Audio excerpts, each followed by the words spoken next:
Troyhann Santos in Ajax, Ontario, 1971. How were you introduced to the game? My dad played in a Masters League, and I spent weekends at Brooklyn Arena, and I fell in love with the sport.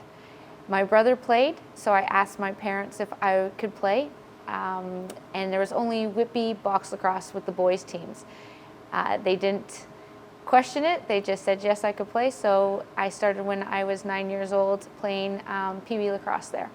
Now, you started with the boys, and how long was that a viable thing? I understand from speaking to some people that you played even in high school against with the boys and against the boys. Yeah, I played Pee Wee, Bantam, and Midget with Whitby, and I didn't get drafted into. I didn't get an invitation to play for the Warriors, so I wanted to continue playing box. So I ended up playing for the intermediate boys team for 2 years. So I played till I was 18 years old with the boys, and then I also played Masters for Whitby for an Ontario championship when I was in my 30s. And with field lacrosse, did you play high school men's field lacrosse? Yes, so I played high school. I actually started the team at Henry Street High School, and with the help of Coach Glenn Lawton, who coached me for midget, we formed a team. So I played boys field lacrosse and girls field lacrosse for Henry, both at the same time. You started as a player with Whitby Minor Lacrosse. You were from Ajax, but you played in Whitby, right? Yeah, it was the only hospital, so that's why I was born in Ajax, but I'm definitely from Whitby. I see you've been inducted into the Whitby Sports Hall of Fame, the Ontario Lacrosse Hall of Fame, and then finally last night into the Canadian Lacrosse Hall of Fame. And what does that mean to you as a lacrosse person? It actually feels unreal. 42 years of playing the sport. It's just nice to be recognized for all of the achievements, and I'm so honored and blessed and grateful for this opportunity to be able to be inducted into all of these halls. I really want to spend a little bit of time talking about, you were like the second woman to get a scholarship to play in the U.S. Yeah, there was Gail Cummings, who was discovered really in 1982 at the Women's Worlds, and then went to school a few years later down in the U.S. because they saw her play over in England. What's your story and with James Madison University? Well, I always wanted to get a scholarship. It was almost like a payback to my parents for everything that they put into it. I wanted to be able to go on scholarship and kind of help them out at the same time. I didn't realize there wasn't a lot of women. I just noticed there was a lot of men that were on scholarship at the time. So at the time, coaches didn't come to Canada, and we didn't have a lot of opportunities to play in the U.S., or there weren't scouts coming to watch our games for Team Ontario or anything. So my parents had found a camp that the U.S. head coach was running, and she was actually at the camp. And I knew that I had 3 days to impress this woman. And based on her recommendation, I was offered all of my scholarships. What was her name? Did she coach at a university? Sue Stahl. Sorry. Sue Stahl. Yeah, okay, her name is. I've heard yeah, her name before. is Sue Stahl. Yeah. And do you know where she coached herself, or? She was the head coach for Team USA for a long time, and I think she was with Virginia, but I'd have to double check that. I'm not 100% sure. Okay. Yeah. So James Madison, what year did you go down to James Madison University in Virginia? Correct. Right. So at the time there was grade 13, but I was offered a scholarship when I was for grade 12. So I did my 5 years in 4. I was so excited to go, and I left in 1989, and I graduated in 1993. And what was your major down there? So I double majored. So I majored in business and in English. Wow. And your business degree has come in very handy, and has been very helpful and useful to the sport, because you've been involved with a retail lacrosse store. For how many years have you been involved with the Lax Shack? In January, I will have had the store for 25 years. Wow. Have you always been in the Pickering location with? Yeah, I started off in the beaches for a couple years, and we moved to Scarborough for another year, and then moved to our current location in Pickering, I think 22 years ago.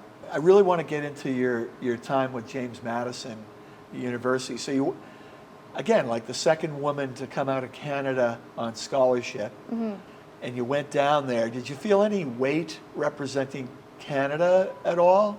I definitely felt pressure being a Canadian, and they definitely identified myself as a Canadian. All the games, all my teammates. I just wanted to, yeah, make Canada proud that I was there representing, and my, my club teams and everything. So, but it was a great experience. Your style of play, given that you played a lot of box and played with the men, the boys, what was that like melding into like a more traditional women's field team at James Madison?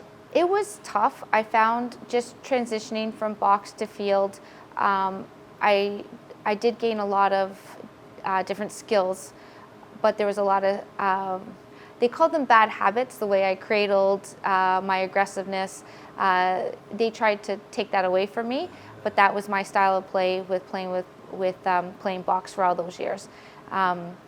Now it would be encouraged, and that's how it's taught. I wish I kind of played, the game now, but back then it was still more of a traditional women's game. So it took a little while to converge my skills. Did you kind of come to a medium ground with them on what skill, the way you played versus the way they wanted you to play? Did you find a happy medium, I guess, somewhere there? Yeah, they let me continue cradling my box style.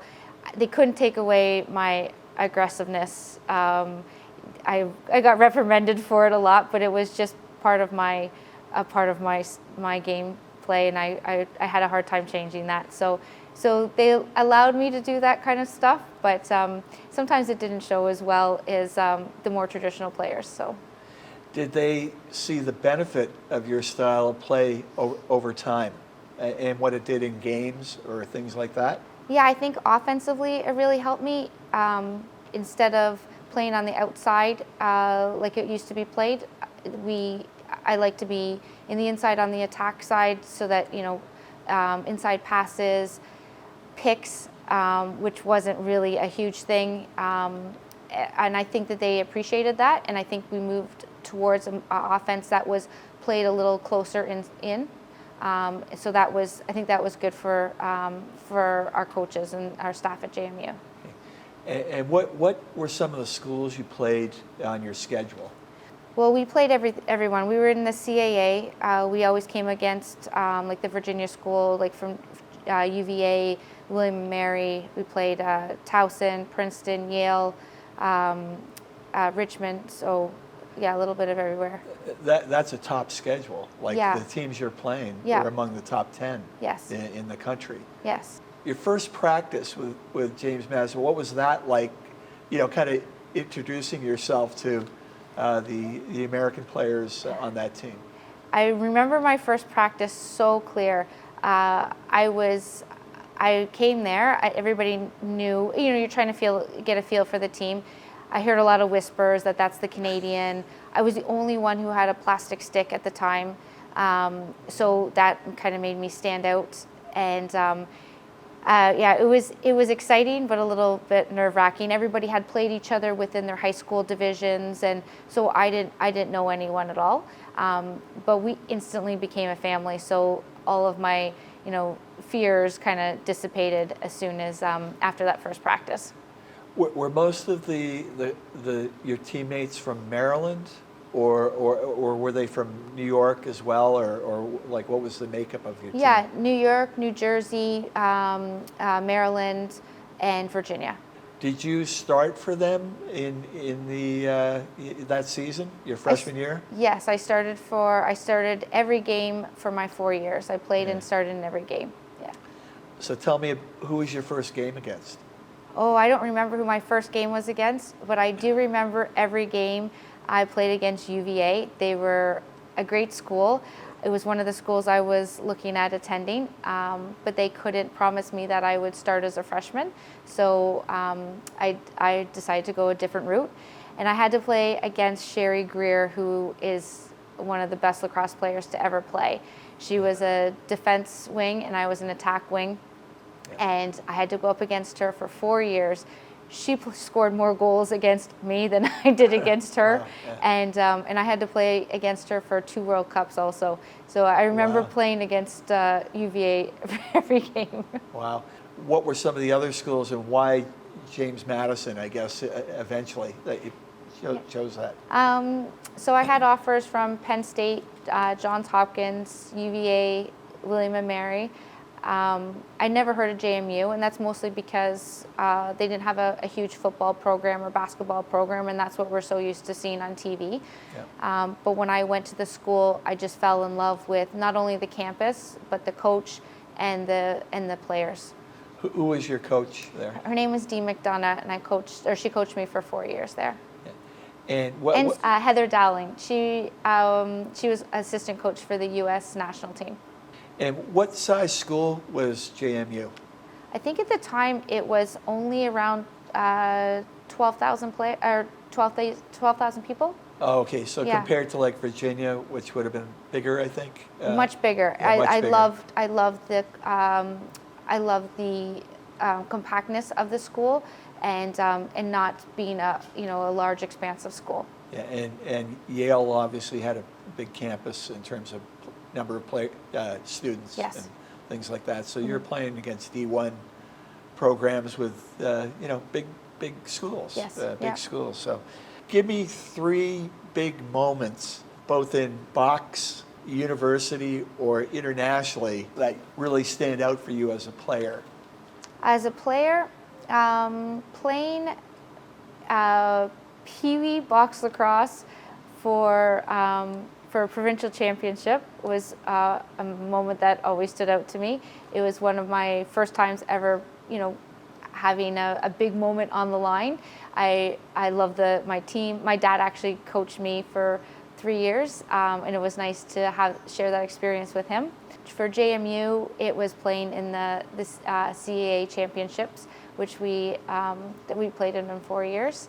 And then for Team Ontario, my big highlights was playing in 94, 95, 96, and 97, winning the Canadian Championship with that team with really close friends. And British Columbia had been dominant for many years, right? And you finally were able to come along and find a way to win gold against them. Is that how it happened? Yeah, so I think I started playing for Team Ontario in 1985. And at the time, every province had a team. So BC, Quebec, Saskatchewan, Manitoba, Alberta, Maritimes had a team. And we were just vying for a championship. And BC was definitely the dominant program. So in 94, that kind of changed when Ontario became the strong team. Talk about your involvement with Team Canada, the number of times you played, where you played, and that experience.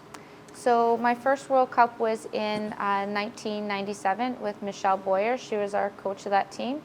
And then playing in 2001, and that was in England, and then in 2005 in the U.S. 1997, that was in Japan. In right? Japan. Yeah, that was early days for Japan, being involved with the women's game. Yeah. Right? So what was that like? That was a great tour, except for the trip there. It took us 4 days to get to. We actually flew to Australia first to play there for a couple weeks, just to play against the U.S. team and some local teams there. And then we flew from Australia to Etagawa to the World Cup. And that was a real bonding experience to be away from home for such a long time and with your teammates who really became your family at that time. How old would you have been in 1997 for that one, So roughly? Yeah. I graduated college in 93, so I would have been around 27 years old, I think. Yeah. So that's actually a fairly late a rival for Team Canada. Yeah, so Yeah. I had made the team in '93, and I had to pass on that opportunity because I was a senior in college at the time, and World Cup wasn't really, I think it wasn't played in the summer, it was played during season, so I was unable to, Okay. to play in that. And then what was it like going over to really the home of the game, Great Britain, Scotland, of course, but England as well, as one of the great nations that carried the game for so many decades. Yeah. Oh yeah, playing in England was great. It was one of my favorite teams. The camaraderie on that team was unbelievable, and just experiencing lacrosse in England was a great opportunity too. And then you played in Baltimore, which is the hotbed of the game. So Yeah. what was that like playing in Baltimore? Playing in Baltimore, we played at Navy Stadium. There's a lot of players, or a lot of fans there watching. It's their big sport, and it was a lot of pressure. We had a really good team. We just couldn't come out with it. Australia ended up getting food poisoning, and that was our first game. So we thought that they were going to have to forfeit, which would have given us the win against them, which they were an incredible, powerhouse team. Yes. They recovered the next morning and played, and unfortunately we came out the short end of that one. But playing in the Baltimore, Maryland area was a great experience. With all your three Team Canada teams that you played for, what was the highest you ended up with Canada? Yeah, we always played in the bronze medal game and always came short. So Came yeah. My kids love to bug me about that all the time. So all that time and effort and didn't come out with a medal. So.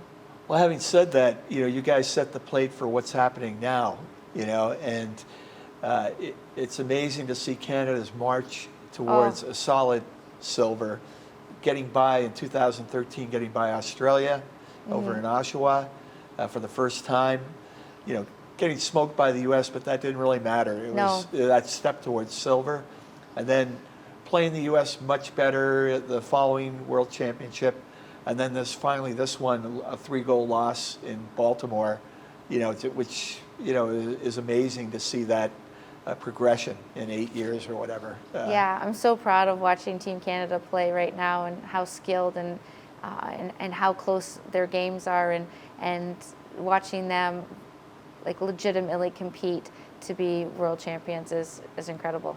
What do you think of sixes and what's happening in that front? I love the sixes game. I love the sixes game. I love the speed of it. I love the intensity of it. It takes away a lot of the rules of women's field lacrosse that I just had a hard time adapting to. Yeah. The stoppages and plays, and just a lot of slow time to it. And this sixes game is just showing, the women's athleticism and skill, and I think it's a perfect game. Who are your favorite 3 women players playing now? I know that's tough because you don't want to leave anyone out, but that you've seen over the years. And my favorite men players are my 2 boys, Trayson and Trent. But the players to watch out for now that I love watching play is I coached Brooklyn Walker Welsh with Team Ontario for several years. She's incredible to watch play. Someone like Charlotte North, who's just taking our game to the next level. So not just in the lacrosse community, but in the sports community in general, where people, because of players like her, are recognizing women's lacrosse. So on a different front. So football players can see them on social media and everybody. And so those are like these girls that are taking the game to the next level and really giving it the recognition that it deserves. Let's shift gears for just a second. Like, what have you learned about retail and lacrosse in Canada, I guess, or Ontario? Yeah, it hasn't been it hasn't been like a steady, retail. We have to go with the ebbs and flows of the popularity of the sport, how well it's doing. In '94, when baseball went on strike and lacrosse, filled that spot with TSN and everything, and the numbers started going up, we can feel the sales of our store increase at the same time. The last 3 or 4, even 5 years, with lacrosse numbers decreasing and with COVID, we've definitely felt the impact of that at the store. And then we're also very seasonal. So we have, a high season between March, when lacrosse starts, and September, and then we go into our low seasons. But with 25 years, we know that that's just a natural thing that's going to occur within our retail business. When the Toronto Rock was created and was such a hit in Toronto right from the very beginning, what did you see or feel from that NLL team? Yeah, just an excitement, an increase in player registration, which also helped us because new players need new equipment. So we definitely recognize that, and sales had increased when the Rock came in, and more kids were playing. I know Durham has done very well using soft lacrosse in the schools, and I think they have 60 plus schools playing in a tournament every year with soft lacrosse.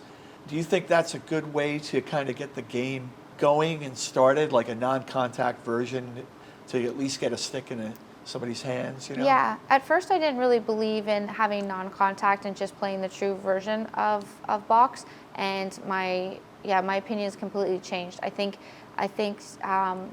playing non-contact and just getting kids to love the sport is the better route to go. Just to get kids interested, and either going through the house league route, or maybe taking the rep or all-star route, but giving them the opportunity to play, and it'll introduce more kids that are fearful of cross-checking. It'll introduce more girls playing. So I think it's the right thing to do, is playing this soft lacrosse version of it, for sure. Okay. Now, your family's a lacrosse family, and your brother has been building box lacrosse in the U.S. because the U.S. sees that the best lacrosse players are the blend. The box and the field player together make the best lacrosse player. Yeah. And what have you learned from watching your brother down there, and really from ground zero, right? Start box, I guess. Yeah, when he moved to California with the San Jose Stealth, his goal was to start lacrosse in California. It took him a long time, and his wife said, "You have to get a job." He says, I'm working 60 hours a week. I just can't get this thing going, but I promise it'll start. And eventually it did. So now he's a co-founder of US Box Law, and he has his own Cali Lax program there. And he wanted to model that after what the Canadians were doing, and realized the importance of having box skills to transfer into field lacrosse. And Americans picked up on that, and that program's growing and growing exponentially right now. Do you think Canada will lose its edge? What do you think is going to happen with the U.S. now really starting to focus on box as well? Yeah. Well, because I think our focus is switched to looking at scholarships and changing our game so that we're more field oriented now. When we realize that box is given us the skills to be successful in field lacrosse. So we're kind of moving the opposite direction, while the U.S. is taking on our plan that we had from the beginning. So I think the U.S. is going to be stronger and stronger, honing these box skills and bringing it to field lacrosse. And I think they're just going to become more dominant, and if we don't, kind of go back to what we were good at too. Yep. Do you think sixes is built for Canadians?